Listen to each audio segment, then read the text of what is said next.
Welcome back to Primary Source China Investment. This week for show Z5, we're talking a little bit about China's soft power, and we have a lot to get to, so let's get into it. Derivative effects are hard to predict. Anybody that's been watching this show for any period of time is familiar with the Belt and Road. The initial premise was probably a great idea, perhaps even noble, assisting emerging and frontier countries with their infrastructure, and in turn, helping China, the largest trading nation, trade more. What could possibly go wrong? So this show isn't about dumping on the Belt and Road per se, but it's about Beijing's aspirations, soft power, and the increasing desperate actions of heavily indebted nations that aren't seeing promised benefits. We also have to consider what China is doing and what's changing. So we already know that the money is slowed down. But what about the billions that are already deployed into some corrupt governments and bankrupt projects? And this is not Gerard and Peng Guo stating some thoughts and opinions on this. This is a call coming from inside the House. Professor Shi Yinhong is the exact academic to talk about this because he's comfortably ensconced at Renmin University and spent much of the 80s and 90s as a visiting fellow at Harvard, University of North Carolina, and the University of Cologne. So he made a presentation, and he talks about three major points, and Peng Guo and I are going to get into it. The first we hit on, financial resources are finite. China no longer has the financial resources to sustain too many loss-making endeavors. Total investment has been more than $1 trillion already. The pace was never sustainable, so it's natural to do a reset. Peng Guo, probably not a lot to disagree with there, right, for point number one? I think point number one is very important. Every resource is limited. So you have to figure out how to make a full use of the resources. Anything you budget to like the wrong place, that's not just lose the money and also lose the opportunity cost and also have caused a lot of trouble. But overall, this should like the strategy objective or a tactical objective. So I think overall, from the strategy, it's definitely is worth to do it. It's added the trade connection and the economy connections with the different countries.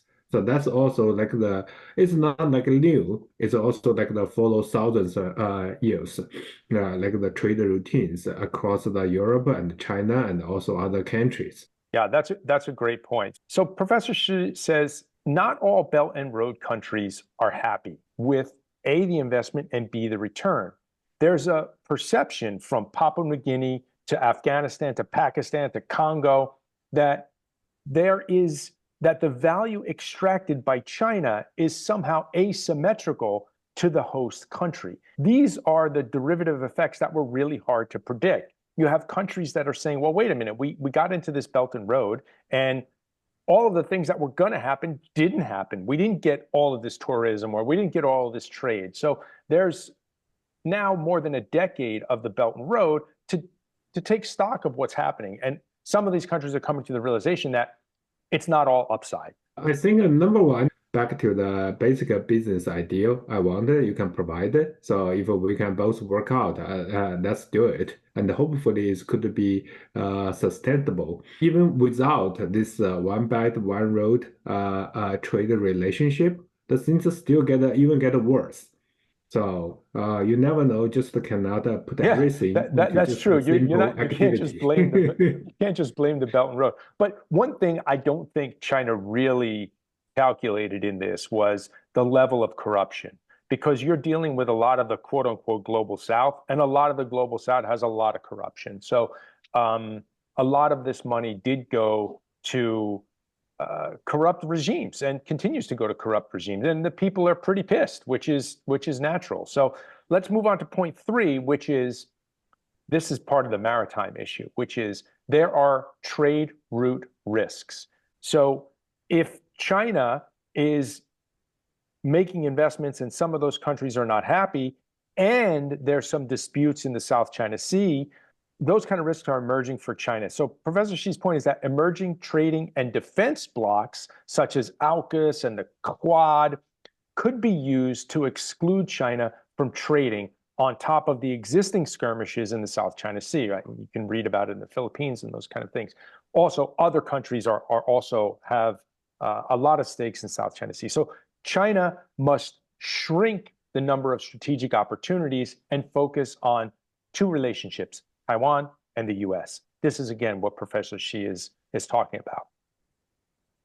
That's really like the opinion about that. But the fact is, China has so many high stake in the different countries, like the port, transportation, railway, or infrastructure, a lot of things.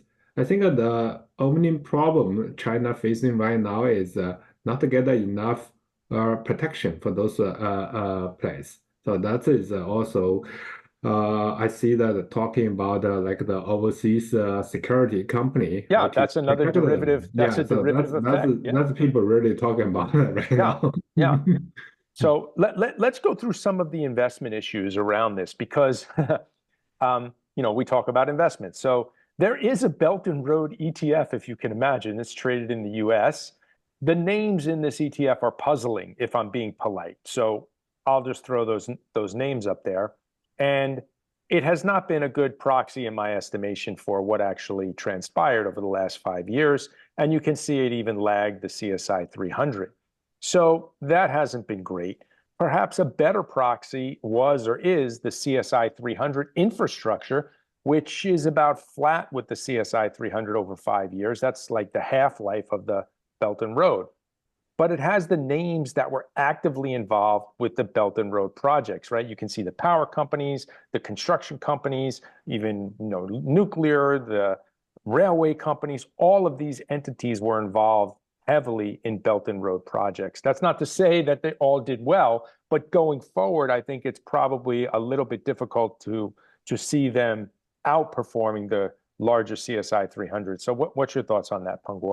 I thought I remember like the FTSE or some index company, they have like the global infrastructure index. Yep, that's A true. lot of things are like the infrastructure related, but from the China white paper about the one bed one road, they involve like the 60,000 companies. I don't know Yes. how many of them was the public company.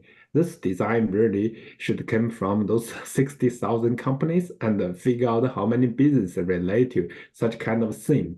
And this is all like the general concept. It's not like the investment. Correct. It's like the same. So it's too broad. This need to be clearly screen the companies and narrow down. And also is a lot of the risk related to the entire project process. So all kinds of the risk.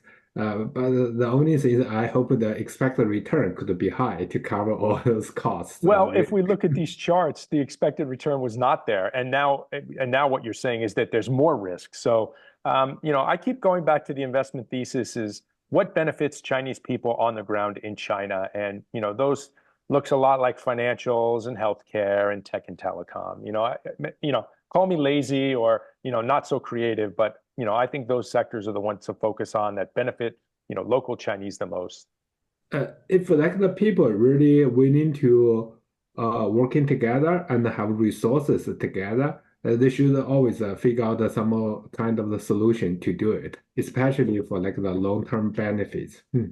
Yeah, that's a great point. And now, with these Belt and Road projects, you have, some of them have been in place for a decade. So now you have some data. And I think that's what's happening with some of these projects that didn't work out. There was a lot of promises, particularly in places like Africa. There's places where, you're extracting so much of these minerals. They're going back to China. The people on the ground are working very hard. They don't feel like they're getting the benefit of, the mining contracts that China was granted. So, there is a lot of this kind of risk that you talk about, but only after the fact can you evaluate that. So I Yeah, think, but don't forget, like the China, they have the direct investment, almost $240 billion to those countries. And Definitely. even those countries investment back to China, like the 120 billion and dollars. So as long as the money flowing, and there always some good things happens. As to the how to split the cake, that's really the long problem for the each country. Yeah, Not and our you do have a big layer in that cake of corruption. So we can't discount that. But that's the nature of dealing with emerging and frontier markets. So we're going to leave it there, which shows Z5. Thanks again for tuning in, and we'll see you next week. Thank you.